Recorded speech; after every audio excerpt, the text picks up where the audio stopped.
اگر یہ کہتے ہیں کہ اگر رزق اللہ کے ذمہ کرم پر ہے تو لوگ بھوکے کیوں مر جاتے ہیں؟ جنگی علاقوں میں بچے بیار و مددگار ہوتے ہیں، ان کا کیا قصور ہے؟ دیکھیں، ایک تو لفظ اگر سے جو ہے نا وہ شک پیدا ہوتا ہے، اور اللہ تبارک و تعالیٰ کی کسی بھی وعدے پر شک کا اظہار کرنا یہ بڑا خطرناک ہوتا ہے۔ اگر وہ بھائی ہمیں سن رہے ہیں تو انہیں چاہیے کہ احتیاطاً تجدید ایمان، تجدید نکاح کر لیں، کیونکہ اللہ تعالیٰ نے واضح طور پہ قرآن میں فرمایا کہ وَمَا مِن دَابَّةٍ فِي الْأَرْضِ إِلَّا عَلَى اللَّهِ رِزْقُهَا، زمین پہ چلنے والا کوئی جاندار ایسا نہیں جس کا رزق اللہ کے ذمہ کرم پر نہ ہو۔ وَأْمُرْ أَهْلَكَ بِالصَّلَاةِ وَاصْطَبِرْ عَلَيْهَا لَا نَسْأَلُكَ رِزْقًا نَحْنُ نَرْزُقُكَ، اپنے گھر والوں کو نماز کا حکم دے اور خود بھی اس پر ثابت قدم رہ، ہم تم سے رزق کا سوال نہیں کرتے، رزق تو ہم تمہیں عطا فرمائیں گے۔ جب یہ وعدہ خداوندی موجود ہے تو اگر کا لفظ اگر اللہ تعالیٰ کے ذمہ ہے تو اس لیے یہ مناسب نہیں۔ بہرحال تو بالکل اللہ کے ذمہ کرم پر ہے۔ اب لوگ بھوکے کیوں مر جاتے ہیں اس کے بارے میں میں عرض کرتا ہوں۔ ایک پہلے کالر ہمارے ساتھ ہیں، اس کا میں جواب دے رہا تھا، تو یاد رکھیے کہ اللہ کا وعدہ بالکل حق ہے، لیکن اس نے یہ وعدہ کہاں کیا ہے کہ میں کسی کو بھوکا نہیں ماروں گا، یعنی کسی کی موت بھوک سے میں مقرر نہیں کروں گا، یہ تو نہیں ہے۔ رزق اللہ کے ذمہ کرم پر ہے، جب تک کسی کا رزق اللہ کا ارادہ ہے وہ اللہ ہی اس کو عطا فرمائے گا، ملے گا۔ لیکن اللہ تعالیٰ نے اگر کسی کے بارے میں ارادہ کیا ہوا ہے کہ اس کو بطور آزمائش بھوکا ہی وفات دینی ہے، دنیا سے رخصت کرنا ہے، تو پھر یہ تو نہیں ہے کہ اللہ نے یہ فرمایا کہ اگر یہ ساتھ ہوتا کہ رزق اللہ کے ذمہ کرم پر ہے لہٰذا کوئی بھی بھوکا نہیں مرے گا، تو آپ کا آبجیکشن بالکل ٹھیک تھا۔ اللہ تعالیٰ نے رزق کا ذمہ رکھا ہے کہ جب تک رزق دینے کا اللہ کا ارادہ ہے وہ اللہ ہی عطا فرمائے گا، اس پہ ہمیں اطمینان رکھنا چاہیے، لیکن یہ اس کا وعدہ نہیں ہے کہ کسی کو بھی بھوکا نہیں مارے گا۔ لہٰذا چاہے جنگی حالات ہوتے ہیں تو وہاں بچے بھوک سے مر جاتے ہیں، اب ان کا قصور یا عدم قصور کا مسئلہ نہیں ہے، اللہ کی ذات بڑی بے نیاز ہے، وہ یہ نہیں کہ وہ قصور پہ ہی کوئی سزا مقرر کرتا ہے، وہ چاہتا ہے بطور امتحان کسی کے درجات بلند کرنے کے لیے، کسی کو نشان عبرت بنانے کے لیے، کبھی کسی کو سبق سکھانے کے لیے، کبھی کسی کو اظہار تشکر کی طرف مائل کرنے کے لیے اس قسم کے مناظر دکھاتا ہے، تو یہ اس کے وعدے کے خلاف نہیں ہے۔ ان دونوں میں فرق رکھا جائے۔ ایک کالر مزید ہمارے ساتھ ہیں، السلام علیکم۔ مانگنی چاہیے۔ واش روم میں تھوکنا منع ہے۔ تھوکنا جو ہے نا، یہ واش روم سے مراد یہ کہ گندی جگہ پر، کیونکہ تھوک بہرحال پاکیزہ ہوتا ہے، منہ سے نکلتا ہے، اور وہ گندگی میں ڈالنا مناسب نہیں ہے، لیکن یہ مکروہ تنزیہی ہے، یعنی گناہ نہیں ہے، ڈال لیں گے تو، لیکن نہ ڈالیں تو یہ افضل ہوگا۔ اب ہوتا ہے 5 امور ایسے ہیں کہ اگر وہ کام ہو جاتے ہیں تو ان کے بعد غسل کرنا فرض یا بعض فقہا جیسے لکھ دیتے ہیں واجب ہے۔ ان میں سے پہلا ہے ایام حیض کا اختتام، کہ حیض ختم ہوگا غسل واجب۔ اسی طریقے سے نفاس، جو بچے کی پیدائش کے بعد بلیڈنگ ہوتی ہے، اس کے بعد ایک عورت پہ سمجھ لیں وقتی طور پہ ناپاکی طاری ہوتی ہے، اور اس کے بعد جو غسل کیا جاتا ہے، اس کے بعد یہ ختم ہوتا ہے نفاس تو غسل واجب ہو جاتا ہے۔ اب جو غسل کرنا ہوتا ہے یہ فرض ہے۔ تیسرا احتلام ہوتا ہے کہ رات کو سوئے اور غسل فرض ہو گیا، جس کو ہم کہتے ہیں کہ، لیکن اس میں آپ کو بتایا تھا کہ شرط یہ ہوتی ہے کہ صبح جاگنے پر اپنے کپڑوں پر تری پائی، اور غالب گمان یہ ہے کہ یہ احتلام کے قطرات ہیں، خارجی اور پانی وغیرہ نہیں ہے، تو پھر اس پہ غسل واجب ہوگا۔ چوتھا آپ کو بتایا تھا کہ دخول ہے، یعنی انسان، زندہ انسان کے ساتھ اگر تعلق جیسے تعلق زوجین ہوتا ہے، قائم ہوتا ہے، اس میں چاہے ڈسچارجنگ ہو یا نہ ہو، اگر دخول ہے تو پھر اس میں فوراً غسل واجب ہو جاتا ہے۔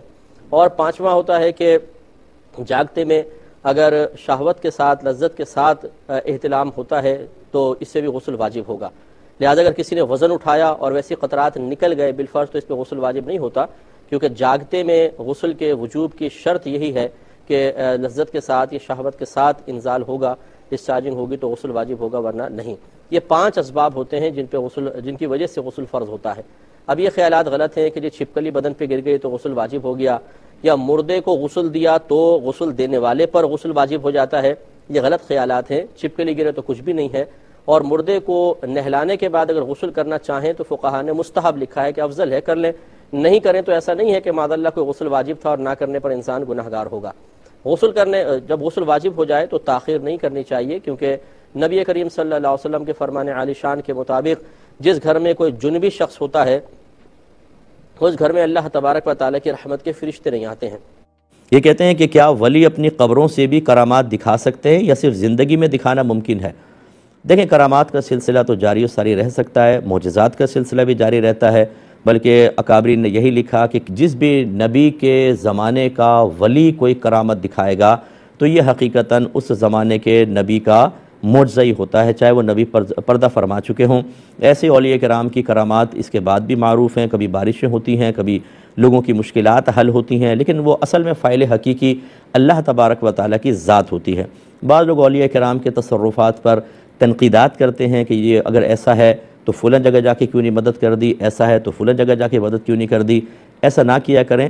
تصرفات اولیاء ہوں یا معجزات انبیاء، یہ اللہ تعالیٰ کی مشیت کے تابع ہوتی ہیں۔ جب ان کی اجازت ہوگی، اللہ تعالیٰ کی اجازت ہوگی، تو نبی معجزہ بھی دکھا دے گا، ولی کرامت بھی دکھائے گا، یا خود بخود ان کے چاہے بغیر اللہ تعالیٰ ان سے کرامت کا یا معجزے کا ظہور کروا دیتا ہے۔ یہ اللہ کی مشیت پر موقوف ہوتا ہے۔ ان کو اختیارات بہت دیے گئے ہیں، لیکن وہ اختیارات مشیت الہی کے تابع ہوتے ہیں۔ اس لیے تنقیدات صحیح نہیں ہیں اولیاء کرام پر۔ اگر آپ اولیاء پہ اس وجہ سے تنقید کرتے ہیں کہ جی یہ ولی نے فلاں کام کیوں نہیں کر دیا، فلاں کیوں نہیں کر دیا، تو پھر معذرت کے ساتھ یہ اعتراض ایک غیر مسلم اللہ تعالیٰ پر بھی کر سکتا ہے۔ آپ کہتے ہیں کہ فلاں جگہ غیر مسلمانوں کو مار رہے ہیں، ولی کہاں ہیں؟ کافر اگر کہے خدا کہاں ہے، کیا جواب دیں گے آپ؟ آپ کہتے ہیں کہ جی ہم مزار پر گئے، وہاں سبیل تھی، اس میں جو پانی کا کٹورا تھا اس میں بھی زنجیر باندھی ہوئی تھی، تو جو ولی اپنے پانی کے کٹورے کی حفاظت نہیں کر سکتا، لوگوں نے زنجیریں باندھ کے اس کو چوروں سے محفوظ رکھا ہے، ولی کیا کرے گا؟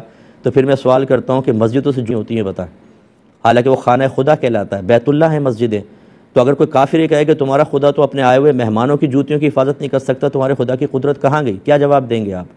یہ سب مشیت الہی کے تابع ہوتی ہیں۔ اللہ چاہے تو چور کا ہاتھ توڑ دے اسی ٹائم جیسے وہ جوتی اٹھانے لگے، لیکن اللہ تعالیٰ نے یہ امتحانات رکھے ہیں۔ اللہ تعالیٰ حکمت کے تحت بعض اوقات درگزر فرما دیتا ہے، مہلت دیتا ہے، فوری گرفت نہیں فرماتا۔ ایسی اولیاء یا انبیاء علیہ السلام کے تصرفات ہیں کہ وہ مشیت الہی کے تابع ہیں۔ وہ جانتے ہیں کہ بہت سارے معاملات میں تقدیر مبرم ہمارے اس دعا یا ہمارے اس عمل کے خلاف ہے، اللہ کا ازلی فیصلہ، تو وہ نہ کوئی تصرف کریں گے کیونکہ وہ ازلی فیصلے کو تو بدلنے پہ قدرت نہیں رکھتے، اور نہ اس کے خلاف جائیں گے۔ اسی لیے علماء نے فرمایا کہ اگر انبیاء علیہ السلام عدم توجہی کی بنا پر اللہ تعالیٰ کی کسی تقدیر مبرم، یعنی وہ جو ازلی فیصلہ اس کے خلاف دعا کرنے لگیں، تو اللہ تعالیٰ ان کو دعا سے روک دیتا ہے کہ آپ اس کے متعلق دعا نہ کریں، اس کا فیصلہ پہلے ہو چکا ہے اس کے خلاف، وہ تبدیل نہیں ہوتا۔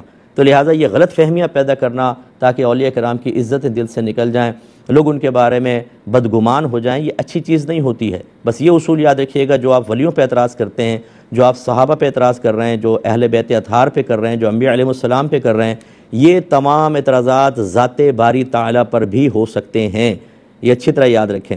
تو پھر جو اس کا جواب ہوگا وہ اس کا جواب ہوگا۔ اللہ تعالیٰ خود مختار ہے، لیکن حکمت کے تحت بہت سی چیزوں سے اعراض فرماتا ہے، درگزر فرماتا ہے، مہلت دیتا ہے، ڈھیل دیتا ہے، یہ اس کی کمزوری کی علامت نہیں ہے۔ ایسے ہی انبیاء علیہ السلام یا اولیاء اعظام اپنے تصرفات کو روک لیتے ہیں، اس لیے کہ مشیت الہی اس کے خلاف ہوتی ہے۔ اللہ کرے کہ ہماری بات سمجھ میں آ جائے اور آپ اپنی آخرت کی بربادی کا سامان نہ کریں۔